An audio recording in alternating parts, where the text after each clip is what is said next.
நிறைய தூரமா இருக்கிற மாதிரி நானும் உங்களுக்கு ரொம்ப தூரமா தெரியுவேன். ரொம்ப நேரம் எல்லாருமே காத்திருக்கீங்க சொன்னாங்க. தாமதம் வந்ததுக்கு மன்னிச்சிருங்க. எல்லாரும் பெங்களூர்ல வந்திருக்கீங்க, சென்னையில இருந்து நிறைய பேர் வந்திருக்கீங்க. எனக்கு மெசேஜ் அனுப்பிச்சுருந்தேன், இப்பதான் பார்த்தேன். யாரெல்லாம் தைப்பூசம் விரதம் இருக்கீங்க? முருகர் ஆராய்ச்சியில அந்த வள்ளியூர் கோவில் வந்து நம்ம உலகத்துல இருக்க எல்லா முருக பக்தர்களும் கொண்டு போய் சேர்க்கிறோம். அந்த பயணம் தான் எப்போ காத்துட்டு தான்.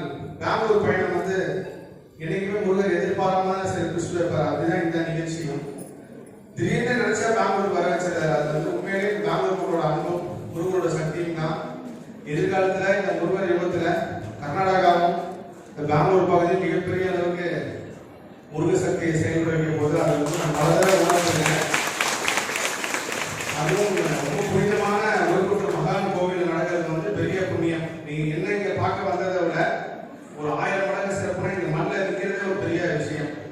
நான் எங்கே நிகழ்ச்சி நடத்த போறீங்கன்னு கேட்கிறப்போ ஒரு மகான் சொன்னாங்க. அவ்வளவு சந்தோஷப்படுறேன். ஏன்னா நான் வந்து இந்த இடத்துல வந்து தியாகத்தை முடித்தது வந்து யாரெல்லாம் ரொம்ப அவமானப்பட்டு இதெல்லாம் ஒண்ணுமே இல்லை, இதெல்லாம் வாழ்க்கையில முன்னேறவே மாட்டேன் அப்படின்னு நினைக்கிற முருகபக்தர்கள் எல்லாரும் ஒரு வாட்டியாவது ஒருத்தர் மகான் வேண்டிக்கு போங்க, கண்டிப்பா உங்களுக்கு எல்லாமே கிடைக்கும் அப்படின்னு சொல்லியிருந்தேன். அதே ஒரு நிறைய பேர் வந்து ஜீரோல இருந்த நான் வந்து இன்னைக்கு ஒரு 5 படியாக வந்து கிடைச்சாருன்னு சொன்னாங்க. அப்பேற்பட்ட ஒரு புனிதன்.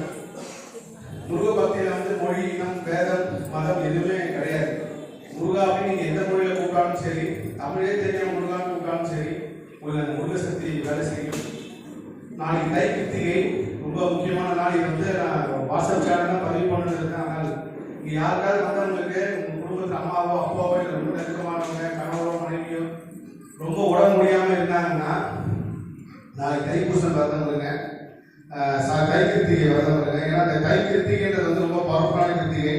கிருத்திகை சஷ்டி இந்த 2 நாளும் மிகப்பெரிய கர்ம சூழ்ச்சியில வந்து ஒரு பெரிய உகந்த நாட்களாக இருக்கு. அந்த கிருத்திகை வந்து நிறைய பேரோட இறப்பு செய்தியும் ஜனமும் மரணமும் சமமா நடக்குது. இந்த கிருத்திகை நாள்ல யாராவது உடம்பு சரியாம இருக்காங்க, ரொம்ப சிக்கா இருக்காங்கன்னா கிருத்திகை நாளைக்கு விரதம் இருங்க. உங்களால முடிஞ்ச ஒரு வேளையோ இல்லை ஒரு நாளோ அப்படி இல்லைன்னா நீங்க காலையில இருந்து நைட் வரைக்கும் எதுவும் சாப்பிடாம சூரியன் அஸ்தமானதுக்கு அப்புறம் அவங்களுக்காக நலமாகணும் குணமாகணும்னு சொல்லி கேட்டீங்கன்னா கண்டிப்பா இந்த தை கிருத்திகை உங்களுக்கு நடக்கும்.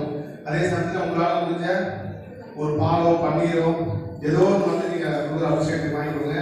செவ்வாய்க்கிழமை ஒரு தை கிருத்திகை வந்து ஒரு விசேஷம்.